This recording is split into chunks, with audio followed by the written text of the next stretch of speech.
Hey, what's going on, guys? Thanks again for tuning in to another Slim Sports interview. As always, I am your host, JD, and joining me today is a JUCO product that is now living his dream at the Division I level, playing for Fairfield, and their season starts tomorrow in a big way, playing Boston College.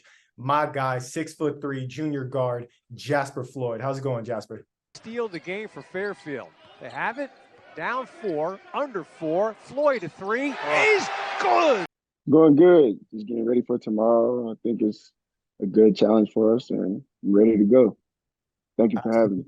Absolutely, man. When you get to go against one of those Power 5 teams and you're playing for one of those mid-major level guys, you got a chip on your shoulder, you're ready to prove something. And, hopefully we can see Fairfield being one of those first teams during this season in the NCAA, getting one of those big upsets. So I'm definitely excited to see you play. I got to see you play at Hillsborough last year. Obviously, you've had a great junior college career, being a national champion with Northwest Florida State, and then going on being an all-conference performer for Hillsborough last season, where, you went off 15 points a game, 7 rebounds, 5 assists.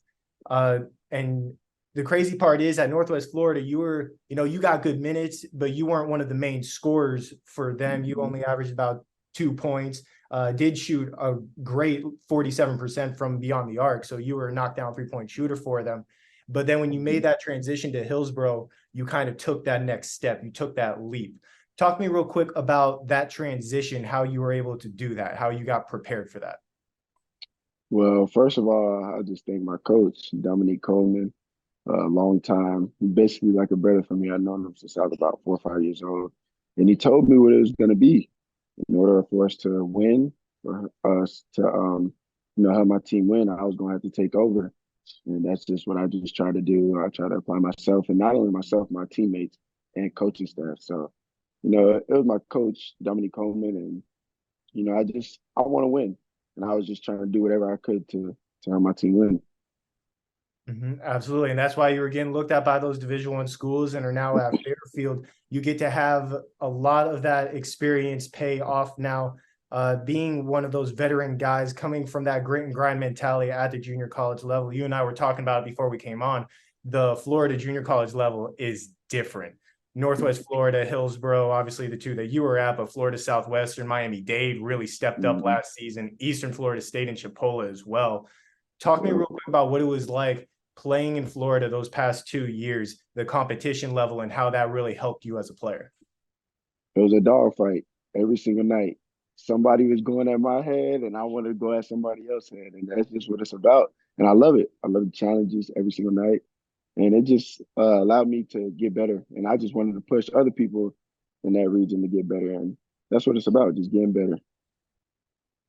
Absolutely. I was in the locker room with FSW when we were getting ready to play you guys, and Coach Eric Murphy said, Jasper Floyd, he's their main dude. We need to guard him. I remember that very well, and he even talked to you and told you great job after the game. There's a lot of love and respect for the great players in Florida throughout all the schools. So that's always great to see. And obviously you being one of them, it was awesome. You had some great games. Obviously, I'm not going to mention how many points you scored against us. I'm going to leave that blank. But against State College of Florida, you went off for 35 points. Against Miami-Dade, you went off for 23. And you, like I mentioned, averaging 15 points throughout the season. It was absolutely incredible to watch. I know it's always a tough process for these JUCO players making that transition to Division I as far as choosing where they want to go when they have all these offers. I remember you and I stayed in touch after that game at FSW. And I remember you telling me that you were, not really getting a whole lot of offers and you were kind of under recruited. Thankfully Fairfield is now where you ended up playing at the Division I level in a very good conference. Talk to me about that process for you. What made you end up going to Fairfield and what it was like for you to kind of have that chip on your shoulder as being under recruited?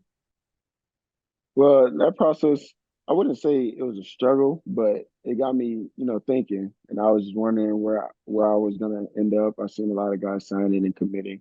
My coach and my father and my mom, they was just like, just stay true to the process. Everybody runs their own race, and you just gotta wait patiently for what God is gonna give you. So, I was just waiting, and I was working. I was really working out 3, 4 times a day with my father every day, just waiting for my opportunity.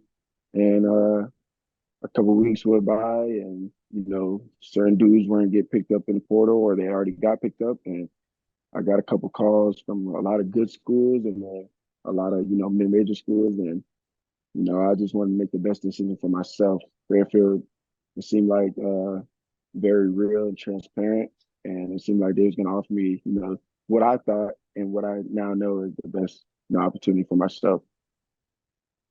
Absolutely. And they're in a very good conference, playing against teams such as Iona and Siena, who have really ran that conference over the past few years, as well as St. Peter's, who obviously a couple of years ago made it to, I believe it was a Sweet 16, behind some great players there. So there's a lot of talent in this conference, legitimate mid-major conference, of course.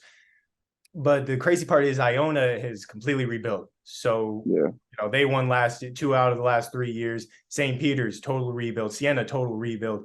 So this conference is really up for grabs. Talk to me real quick about your guys' team, Fairfield, and why they are legitimate contenders to win this conference and make it to the NCAA tournament this year. Well, first of all, I think we got a lot of veteran leadership. We got a lot of older dudes, and they played the college game for a while now. And I just think we're deep also. So I think that plays a big role. I mean, it was a big role when I won the national championship and my team at Northwest Florida. And I think coming from that, it really helps. You don't never know who's gonna we have multiple dudes capable of scoring 20, 25, 15, and you don't ever know who that's gonna be. So you can't key on to one guy. And that makes the team very difficult to guard. And then we got people that would defend also. So that helps also. So we can score and we can defend, and that helps everything. Absolutely. It's always great to have, that offense and defense compatibility where, you kind of have that 1-2 punch there. You guys can score and you can keep them from scoring. So that usually leads to winning. That's a good recipe. For sure. And I know you guys had a great opportunity during the offseason to go over to Costa Rica. And I know you had some big games over there. I remember seeing the highlights. I remember seeing Fairfield post about you and your guys' team going out there, getting those dubs and really getting ready for this upcoming season. Talk to me about that Costa Rica trip. What was that like for you? I think it was a great trip for our team. We built continuity and chemistry, and coach, our previous coach, he gave us a stat. He said like 81% of the teams that go to the NCAA tournament and they have a foreign trip before their season, they go to the NCAA tournament. And I was just like, that's amazing, because, we want to be one of those teams that, make that happen again. So, I mean, it was a great trip for us, and, we got to have fun out there too. So nothing wrong with that. That is a crazy stat. I did not know that. I'm going to keep that in mind next time I see some of these teams going on these foreign trips. And now you guys are being able to start the 2023-2024 season. It starts tomorrow. You guys are getting ready for Boston College, big time game against an ACC opponent. And then you guys are actually going to turn right around and play Rhode Island later this week, who's another tough team. They're out of the Atlantic 10. So talk to me. Let's go on ahead and just focus on tomorrow, Boston College. Talk to me about the preparation that you guys are doing. Obviously, you don't gotta, give away any secrets on how you're preparing for them, but how is the team approaching this game? Well, first of all, I don't really believe in any secrets. Everything's out there on video. We all got synergy. We all know what everybody does. So, after scouting and going through practice, I mean, we went over their stuff, and we got some stuff that we think will work against them, and then got some different defenses that we think will work against them, and we just gonna try to apply it to the best of our ability, to contribute to winning. And the coaching staff does a great job with the scouting, and then the players do a great job of locking in. So as long as we just lock into the game plan, I think we'll be all right. Absolutely. And then, like I mentioned, you guys turn right around and play Rhode Island later this week. Both of these games are obviously on the road. You're not in front of your home crowd. You're away from, the comfort of your own bed. How do you guys as student athletes really prepare yourselves mentally and physically for something like that? Well, first of all, you got to stay mentally strong, and, just keep your head in the right mindset. You got to make sure you don't stop top of your academics, because, the professors will help you out, but, they can only help you out for so much and so long. So that plays another point, and just trying to do your best to help contribute the team to winning, but also um, we just gotta keep going and keep working and get the right amount of rest and the right nutrition, and just stay mentally strong. That's all. Yeah, absolutely. And I'm sure that's going to help you guys throughout this season, is just staying mentally strong. That's a big thing for a lot of these student athletes that they got to do. And you and I both know the ones that stay mentally strong, they usually end up going far. And you guys have a very tough season this year. Obviously, you have prepared yourself to be one of the key players for this Fairfield group to help lead them to a conference championship and hopefully to the NCAA tournament. What have you really done throughout this past offseason? I know you said you worked out with your father and your coaches and all that. Obviously, you had that Costa Rica trip. What have you been focusing on primarily for this upcoming season to help your group? For me, it's a couple things, but mainly it's just being able to shut down the other team's main score. That's number one for me. And then getting my teammates involved, staying a leader on the floor.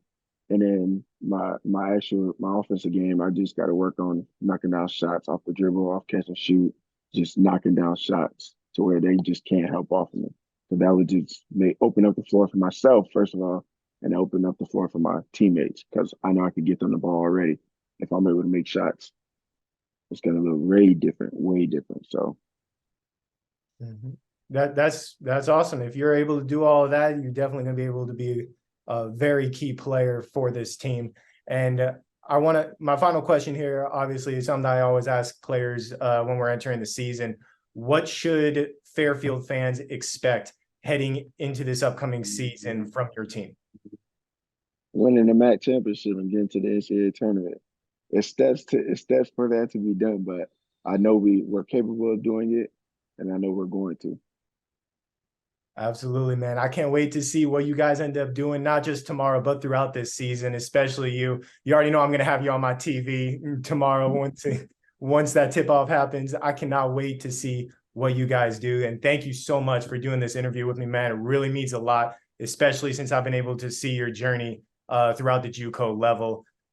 National champion at the JUCO level, all conference performer last year for Hillsborough, and now hopefully going to get that conference championship and an NCAA tournament appearance with Fairfield this year. Thank you, man. I appreciate you for having me. Thank you.